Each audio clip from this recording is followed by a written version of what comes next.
Journal avec STM Transport Voyageurs, une nouvelle façon de voyager.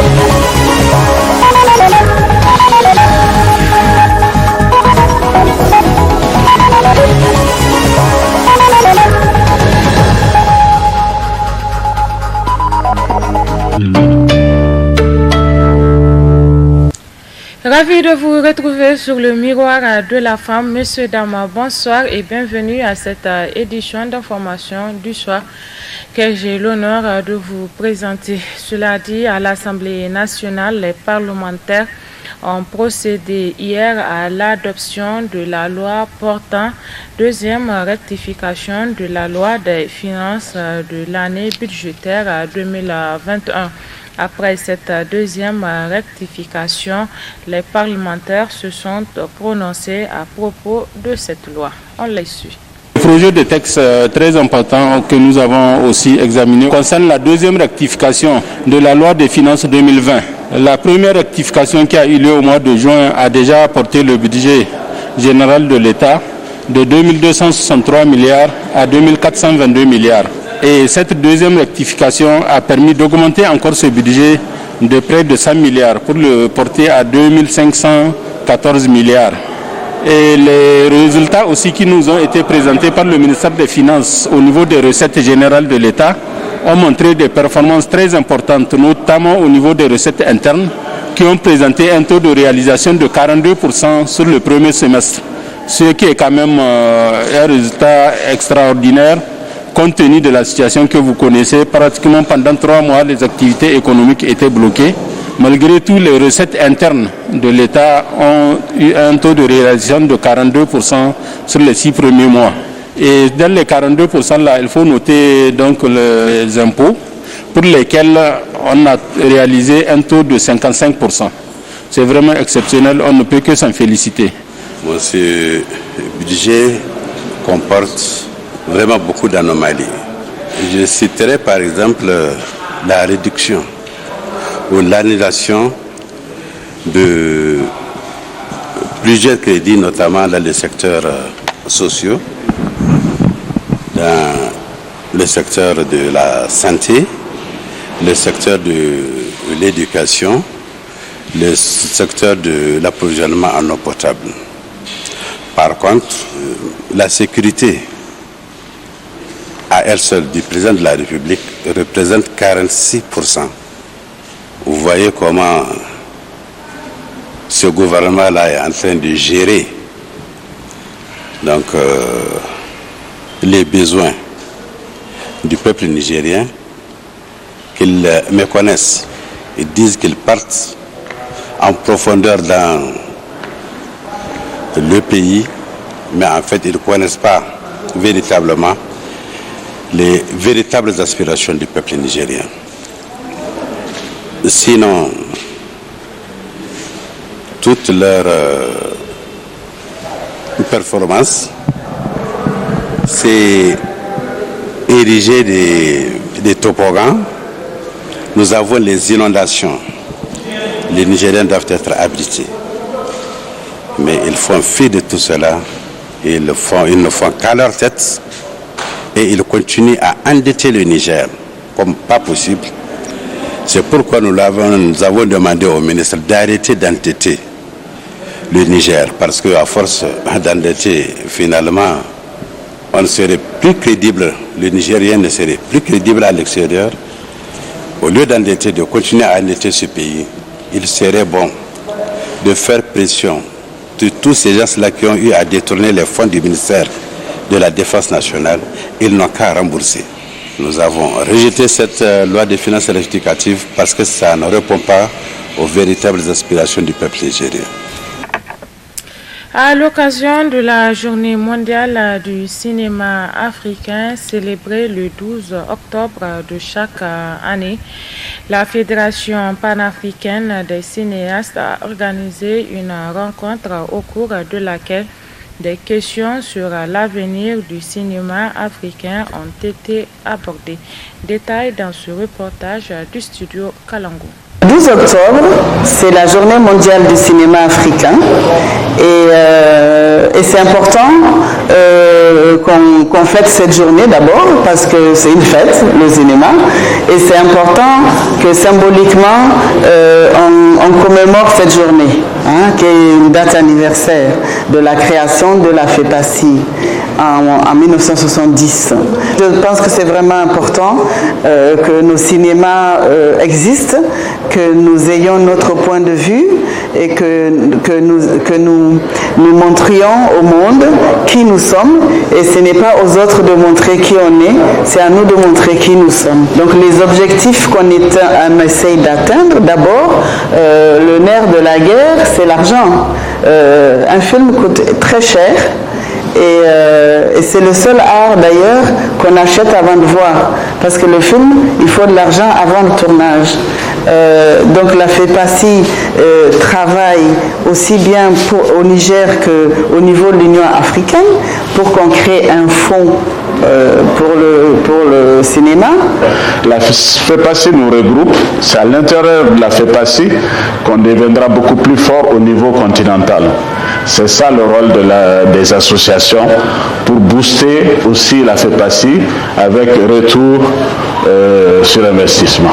Il faudrait qu'on aille, nous autres, en tant que professionnels, expliquer un peu notre métier pour qu'on puisse vivre quand même.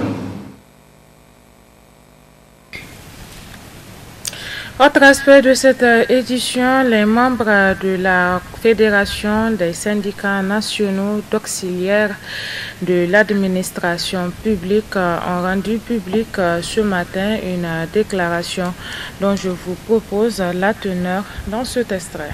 Si après plusieurs grèves de la FESINAP, le gouvernement du Niger est parvenu à adopter le statut particulier des auxiliaires le 22 juillet 2014 et son arrêté d'application en mars 2015, l'administration du ministère des Finances a su indignement refuser d'appliquer ce statut en faveur de tous les auxiliaires.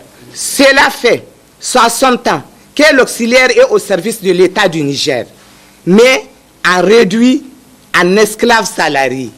Cela fait 60 ans que l'auxiliaire est au service de l'État de son pays, mais le traitement qui lui sont réservés par le cadre de l'administration sont très souvent humiliants. Cela fait 60 ans que l'auxiliaire est au service de son propre pays, mais il va à la retraite tout exploité et démuni par son État. Cela fait 60 ans que l'auxiliaire est témoin de la mauvaise gestion et de l'impunité qui ont empêché le Niger de connaître le progrès, un pilier de sa devise. Pourtant, l'auxiliaire est le moteur de l'administration publique. Pourtant, l'auxiliaire est un citoyen qui a droit à la protection sociale et de sa dignité contre toutes les humiliations. Pourtant, ceux qui règnent l'État sont en devoir de protéger non pas les voleurs du Niger, mais la dignité des auxiliaires réduits en paria, en marginalisés de l'administration publique. Cela fait 6 ans qu'un statut particulier des auxiliaires a été adopté, mais la loi de la jungle qui fortifie au Niger empêche que ce statut soit appliqué. Cela fait 6 ans qu'un statut des auxiliaires a été adopté, mais le ministère des Finances a choisi de privilégier le règne d'une gestion fondée sur la discrimination et le mal-vivre des auxiliaires. Camarades auxiliaires, trop c'est trop. Élevons-nous encore. Restons debout pour nous libérer. Luttons contre la loi de la jungle. Luttons contre les inégalités sociales. Luttons pour l'application effective du statut particulier des auxiliaires. Les préparatifs de la rentrée scolaire 2020-2021 vont bon train. Ce matin, une de nos équipes a fait le tour dans quelques établissements pour constater de visu l'état des préparatifs. C'est un reportage de Alou Maman et Abdelmoumouni Abdraman. La rentrée scolaire se prépare activement. Ce matin, nous nous sommes rendus dans certains établissements de la capitale afin de s'enquérir l'état des préparatifs. Pour les responsables d'établissements rencontrés, des dispositions ont été prises pour une rentrée effective. Le professeur du lycée Abaché Chebou, ancien lycée municipal, s'est dit prêt à démarrer le cours dès le premier jour de la rentrée. Nous avons prévu 25 classes, dont approximativement 11 terminales, 5 terminales D et 5 terminales A, plus une terminale C. Parce que les effectifs, c'est entre 46 et 50. 46 pour les terminales A et d'ailleurs 50 pour les terminales D. Nous savons que le ratio élève-maître, selon les textes, c'est 46 élèves pour un seul professeur. Dès le premier jour, en tout état de cause, ce seraient les cours qui vont commencer, sans pour autant peut-être présager, après la prise de contact avec les élèves, certainement les professeurs vont s'activer et on va mettre les bouchées doubles parce que il faut tenir compte de la particularité de cette année avec ce que nous appelons les élections. Nous allons profiter en tout état de cause de tous les temps susceptibles de nous être utilisés pour pouvoir aller de l'avant et ainsi encore faire mieux que ce que nous avons fait l'année passée. Au sein de notre établissement, nous sommes en plein préparatif. Les derniers sinistrés là, ils sont en train de plier leurs bagages. Vous allez faire un tour dans la cour, vous allez le remarquer. En tout cas, nous attendons la rentrée pour le 15 octobre. Ce matin, nous avons été dotés des fournitures scolaires, nos cahiers pour les élèves. Même son de cloche au CSP d'Angao, des mesures ont été prises malgré les difficultés rencontrées l'année passée. Pour le moment, c'est un peu timide compte tenu de la situation, mais sinon, notre souci, c'est l'éducation, parce que nous, ce qui nous intéresse, nous sommes des éducateurs jusqu'aux ongles, donc notre souci, c'est l'éducation, c'est de promouvoir vraiment l'excellence dans cette école. On n'a pas rencontré de difficultés. Regardez le cadre de travail, il y a des classes espacées, donc toutes les conditions de travail requises sont là. Vraiment, on n'a pas eu de difficultés. Maintenant, concernant l'État, nous, on est un secteur privé. Ce qui va venir de l'État, c'est un bonus. Dans le cas échéant, nous, on travaille comme par rapport au texte que nous prédise l'État nigérien. C'est tout. Pour Inoussa Djimrao, membre de la société civile active en éducation, le gouvernement devrait prendre des précautions et prendre en compte toutes les revendications de ses partenaires. C'est une année électorale, en même temps une année émaillée par le coronavirus.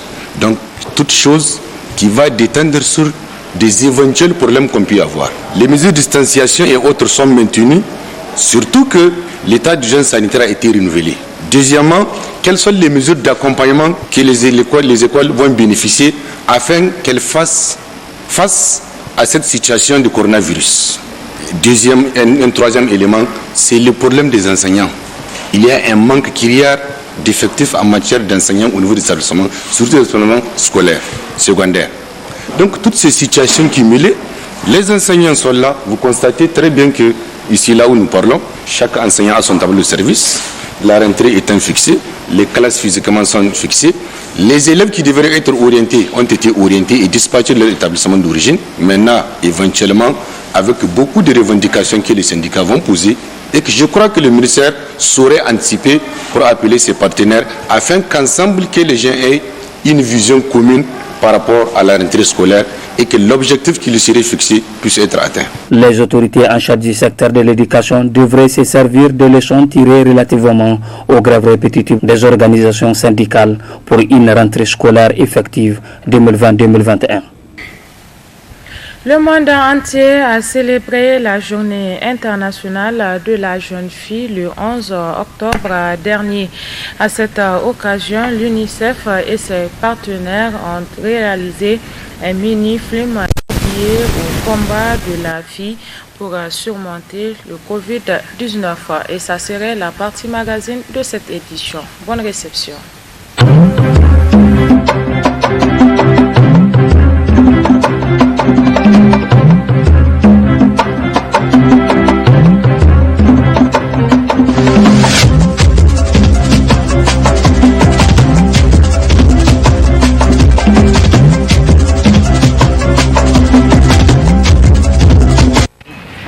Depuis le début de cette pandémie, à 10 jours au lendemain, a bouleversé nous.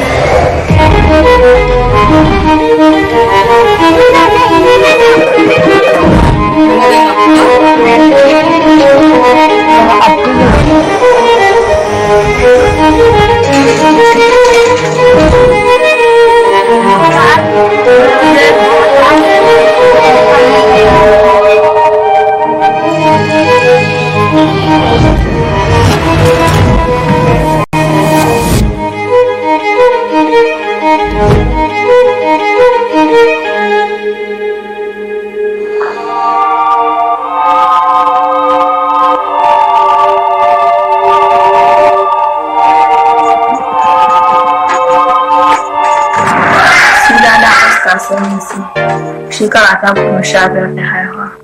Muna zaune a garin Maradi. Ba na gabatar maku da 'yan gidan da ku da wanga su ne mahaifina, sunan su Sanusi. Sannan sai ga mahaifiyata sunan su Hadiza, sana'ar su ita ce ɗinki.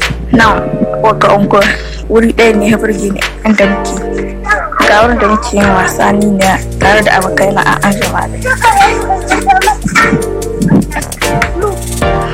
Ga gidan mu ne wuri yana da gambu bala, sannan sai ga inda muke son hali ne wuri bayan kuma sai ga garken mu.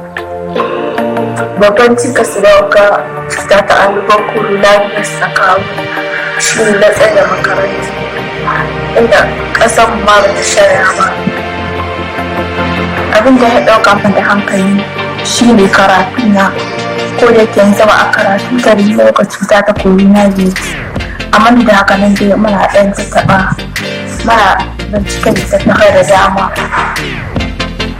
Ɓullo ga cuta ta annobar coronavirus ta tsaye da koyi, magabata sun gaya da su sa dokoki don kare kai, ko wanke hannuwa da ruwa da sabulu akai-akai, da kuma sa takunkumi don kare kai.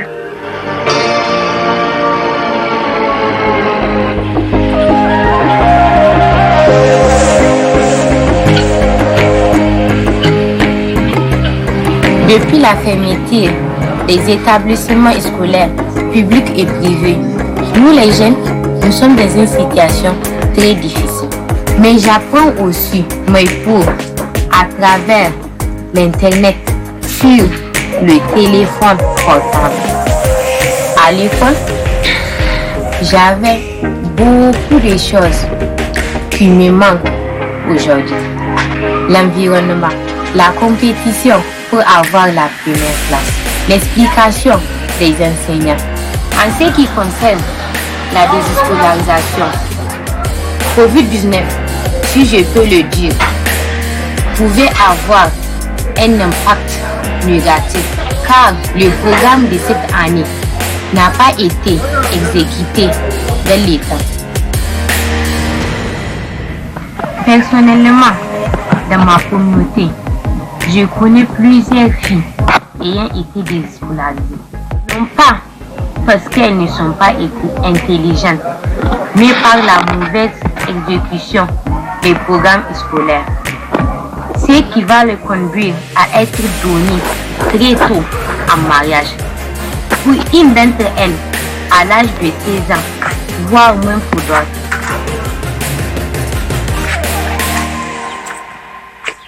Ta dalilin wanga dogon hutu da aka yi, ta dalilin wanga cuta ta annobar coronavirus.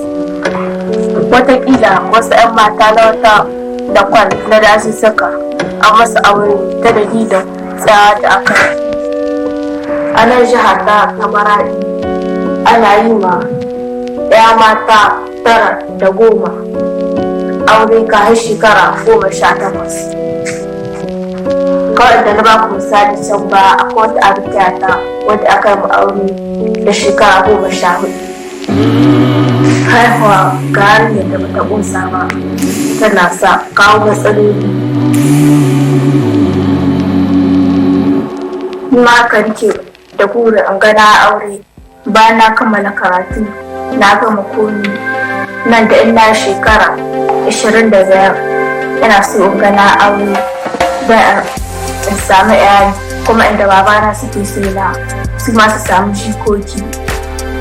Fata na shi ne nan da shekara 20 a bar ni ma ya auren gaugawa ko kuma na dole, kuma a rika bar ɗaya su karatu musamman ma ɗaya mata don su kawo ci gaba mai ɗorewa don su taimaki al'umma.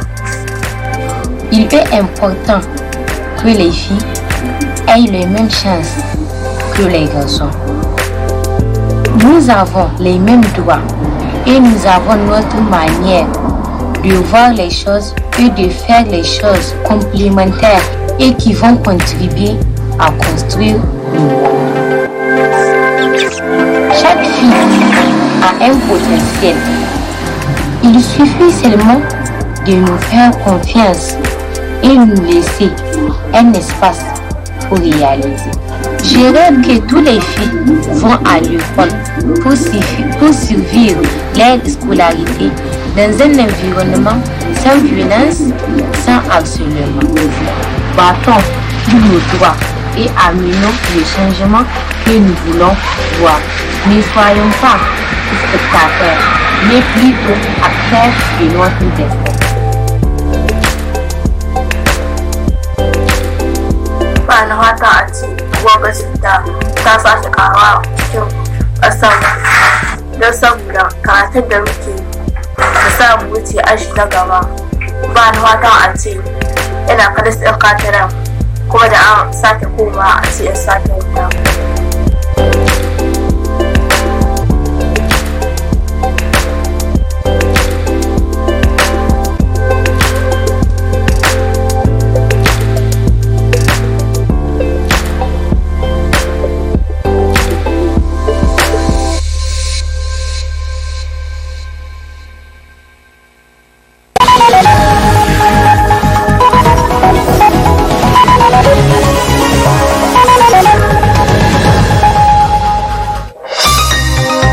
Ce journal vous a été présenté par STM Transport Voyageurs.